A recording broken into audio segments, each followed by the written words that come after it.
Karon bisag naatay murag bangi, tawagon na to nga bangi aning administrasyon ni BBM ni Bongbong Marcos ug ako mayor sa Davao kay gapanulte ko ug ako ang mga nakit-an nga di nako madawat nga mo'y ginahimo sa ato ang gobyerno karong mga panahon na. So karon bago ko magsugod, magpasalamat ko sa Barangay Agusan, sa atong Kapitan Melissa ug atong mga kagawad sa pagsugot na mustorya dire ang mga maisog ug kamupod dahimong maisog. Ako nalipay ko kay tungod wa mo na hadlok sa makanunayon manggod anang naay tao sa otoridad, naay posisyon, naay gahom, naay power, makapanghadlok sila mga tao nga gagmay nga pareho nato.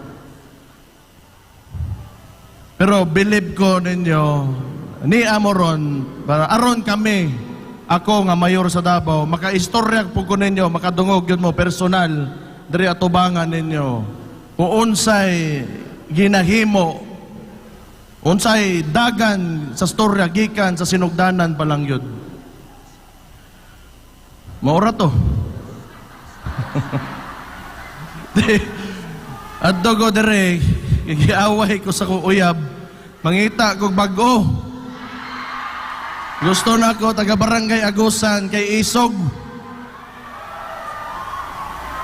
Ito. Ingani man gud ni. Nagsugod ni problemaha. Kuan gitawag nila nga kawatan, ingon sila confidential funds. Gadtong isuon akong vice presidente. Ha? Ingon sila nga na gusto ko ng kwarta, ingon ni kadaghan kay para gastohon unsa ba magpadato mutongtong o gobyerno para magpadato. Moto gihagit namo ang Congress kay gikan sa Congress Sulti mi, o sige, gitawag mi ninyong kawatan, abrehe inyong mga libro, abrehan na mo inyo ha. Unsa man karon. Wa pod sila musukol. Manudlo sila nga nangawat ko no ako igsuon o pero pag mag-inabrehay tag libro karon way mosugot. Mao na.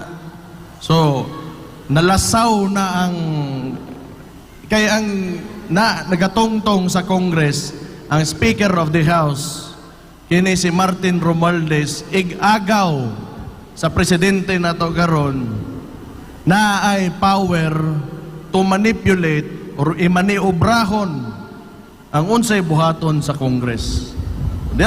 Lasaw na. Nalasaw na ang napangit na. Kaya nagsugod ba ng unit team. Niingon na ang Vice Presidente nga ang unit team kadtong eleksyon rato. So, klaro naman na karon. Ikaduha, kani, mura medyo taas-taas gani ato istoryaan. Bago ko maabot diha, istorya usa nako unsay nahitabo sa Davao.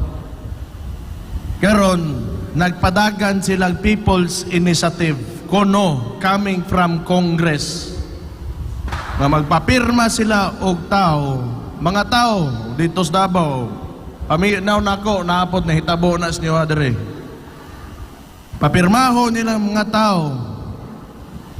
Unya ingno nila makadawat og kwarta pero without explaining and proper publication ung unsay implikasyon, unsay mahitabo atong gipampirmahan nila. Nakato di ay kambyuhan ang konstitusyon kay gusto nila magpadugay sa ilang mga gipanglingkuran nga posisyon sa gobyerno. Nga di na mo agig eleksyon. Tanawa unsa kagago ning Congress nato.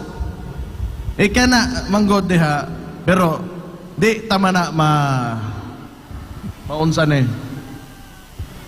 Malikayan bitaw nga dabi laog gyud. Gusto gina magdugay diha, labi nagkapangwarta lang. Mao man ang